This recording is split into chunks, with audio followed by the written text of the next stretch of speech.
कौन बनेगा नेता। नगर निगम के चुनाव पास आने वाले थे।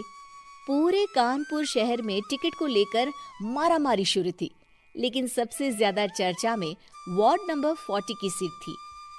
वो इसलिए क्योंकि इस बार वहां की सीट महिला के लिए आरक्षित थी। अब सवाल ये था कि चुनाव लड़ेगा कौन। इससे पहले ठाकुर साहब वहां से पार्षद थे और इस बार उन्होंने अपनी पत्नी सीमा ठाकुर को टिकट दिलवाई और ठाकुर साहब की शान के कारण सीमा जी ने 20,000 वोटों से चुनाव जीत लिया। अरे बधाई हो सीमा भाभी, अब तो आप वार्ड की पार्षद बन गई हैं।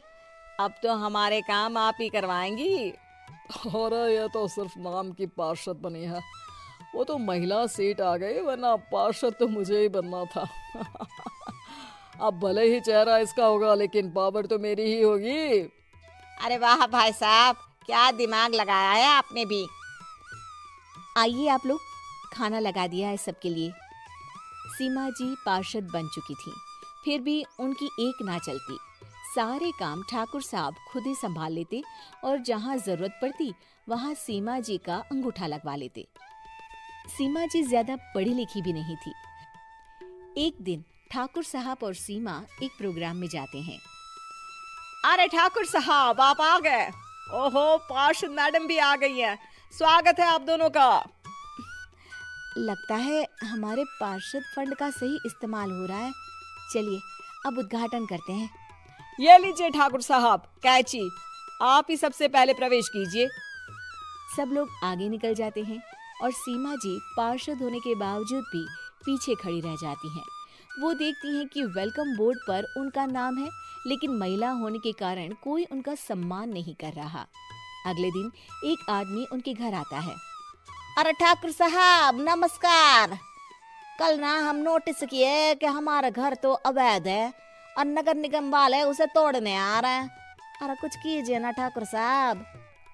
देखो भाई, मैं तो ज्यादा कुछ कर नहीं सकता, पर अगर तुम सबकी जेब गर्म कर दो तो कुछ हो सकता है। कुल मिलाकर 4 लाख लगेंगे। अरे 4 लाख ठाकुर साहब? अरे भाई, मैं अपने लिए नहीं मांग रहा हूँ। दरोगा है, इंजीनियर बाबू है, बड़े साहब है, सबको देना पड़ता है ना थोड़ा थोड़ा। बोलो है मंजूर? तभी वहाँ अचानक सीमा जी आ जाती हैं। अरे ये आप क्या कर रहे हैं? पहले इन्हीं लोगों से तो आपने वोट मांगे, अब इनसे ही पैसे ले रहे हो। अरे चुप रहो तुम, तुम्हारा काम है सिर्फ अंगूठा लगाना, तुम वही किया करो। मुझे दूसरे काम तुम मत सिखाओ, समझी? और तुम ना जाओ, अब पैसे लेकर आओ, वरना जेसीबी किसी भी वक्त आती होगी। सब कुछ ऐसे ही चलते रहता है। एक दिन सीमा जी और ठाकुर साहब को एक लोकल मीटिंग में बुलाया जाता है।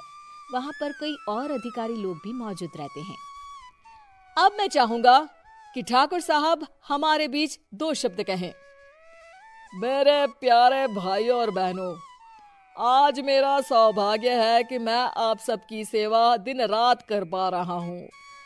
आपने मेरी पत्नी को भारी मतों से जिताया है, इसलिए मैं आप सभी का शुक्रगुजार हूँ। मैं आप सबसे वादा करता हूँ कि हमेशा की तरह हमारे वार्ड में किसी को कोई तकलीफ नहीं आने दूंगा। सभी लोग तालियां बजाने लगते हैं। अब मैं माननीय पार्षद मैडम को स्टेज पे बुलाना चाहूंगा। अपने नाम को बुलाया सुनकर सीमा जी एकदम चौंक जाती है। उन्हें बिल्कुल उम्मीद नहीं थी कि इतनी बड़ी जगह उन्हें मंच पर बुलाया जाएगा। जैसे तैसे वो मंच पर चढ़ती हैं। ऊपर जाते ही सीमा जी को सारी पुरानी बातें याद आ जाती हैं कि किस तरह उनके पति उन्हें कभी भी आगे बढ़ने नहीं देते और उनके नाम से गलत काम करते हैं। वो बोलने लगती हैं। मैं आपके वार्ड की पार्षद सीमा हूँ। आप में से बहुत कम लोग ही मुझे जानते होंगे, क्योंकि इससे पहले मुझे कभी ऐसा मौका ही नहीं मिला। सारे मौके मेरे पार्षद पति यानी आपके ठाकुर साहब ही लेते रहे, लेकिन आज ये मौका मुझे मिला है तो मैं इसे ऐसे ही नहीं जाने दूंगी। मैं आपको ये बताना चाहती हूँ कि आपके ठाकुर साहब मेरे नाम की आड़ में गैर कानूनी काम करते हैं, जिस पर अंगूठों के निशान मेरे होते थे। इसीलिए मैं अपनी गलती मानती हूँ और आज अपने पद से इस्तीफा देती हूँ, ताकि आगे से कोई गलत काम ना हो पाए। अब फैसला आप सबके हाथ में है कि आप हमें क्या सजा देना चाहते हैं।